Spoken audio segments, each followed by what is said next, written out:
friends, how are you people doing? ഞാൻ ഈ video എടുക്കുന്നത് കുറച്ച് എൽഡർലി ആയിട്ടുള്ള ആൾക്കാർക്കും നമ്മുടെ ജസ്റ്റ് മദർഹുഡിലേക്ക് എൻ്റർ ചെയ്തിട്ടുള്ള ലേഡീസിനും അതുപോലെ തന്നെ കുറച്ച് റെസ്പോൺസിബിളായിട്ട് സ്വന്തം കാര്യം മറക്കുന്നതായിട്ടുള്ള എല്ലാവർക്കും വേണ്ടിയിട്ടാണ് ഞാൻ ഈ വീഡിയോ എടുക്കുന്നത്. നമുക്കറിയാം അത്യാവശ്യം with great power comes great responsibility എന്ന് പറയുന്നത് പോലെ നമ്മളുടെ എൽഡർ ആയിട്ടുള്ള ആൾക്കാർക്ക് എപ്പോഴും കുറേ കാര്യങ്ങളിൽ റെസ്പോൺസിബിലിറ്റി ഉണ്ടായിരിക്കും. ഈ റെസ്പോൺസിബിലിറ്റി കാരണം തന്നെ അവർക്ക് അവരുടെ സെൽഫ് കെയർ ഏതോ ഒരു പോയിന്റ് ഓഫ് ടൈമിൽ നഷ്ടപ്പെടുന്നുണ്ടാവും. പക്ഷെ അങ്ങനെ ചെയ്താൽ എന്ത് സംഭവിക്കുമെന്ന് വെച്ചിട്ടുണ്ടെങ്കിൽ കുറച്ച് സമയം കഴിയുമ്പോഴത്തേന് അവരല്ലാണ്ട് മാറാനും അവർക്ക് വേണ്ട കാര്യങ്ങൾ അവർ അച്ചീവ് ചെയ്യാനും അവർ മറന്നു പോയിട്ടുണ്ടാവും, അല്ലെങ്കിൽ ആ ഒരു ട്രേറ്റ് അവരിൽ നിന്ന് നഷ്ടപ്പെട്ടിട്ടുണ്ടാവും. ഇതെന്താ ഇങ്ങനെ സംഭവിക്കുന്നതെന്ന് വെച്ചിട്ടുണ്ടെങ്കിൽ അവരെക്കാളും കൂടുതൽ മറ്റൊരാൾക്കാരെ ആയിരിക്കും, അവരുടെ ചുറ്റുമുള്ള ആൾക്കാരെ ആയിരിക്കും സ്നേഹിക്കുന്നത്.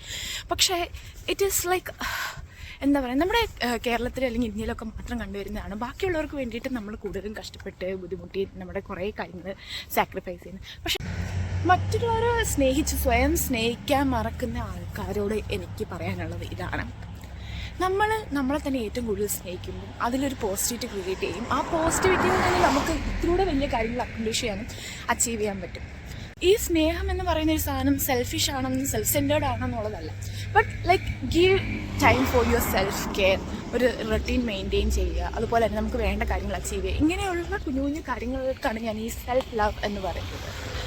ഇങ്ങനെ നിങ്ങൾക്ക് വേണ്ടിയിട്ട് അൺകണ്ടീഷണലായിട്ട് ഇഷ്ടം കാണിക്കുന്ന ഒരാൾക്കാരോട് നമ്മൾ പ്രത്യേകം ഓർമ്മിപ്പിക്കുക. നമ്മളെപ്പോലെ തന്നെ അവർക്കും ഒരു ലൈഫേ ഉള്ളൂ, ജീവിക്കാൻ, അടിപൊളിയായിട്ട് ജീവിക്കാനും എൻജോയ് ചെയ്യാനും അവർക്ക് വേണ്ട കാര്യങ്ങളെല്ലാം ചെയ്യാൻ. സോ അവരെ കൂടുതലും അവരുടെ കാര്യത്തിലേക്ക് ഡയറക്റ്റ് ചെയ്യാൻ നിങ്ങൾ എപ്പോഴും ശ്രദ്ധിക്കണം.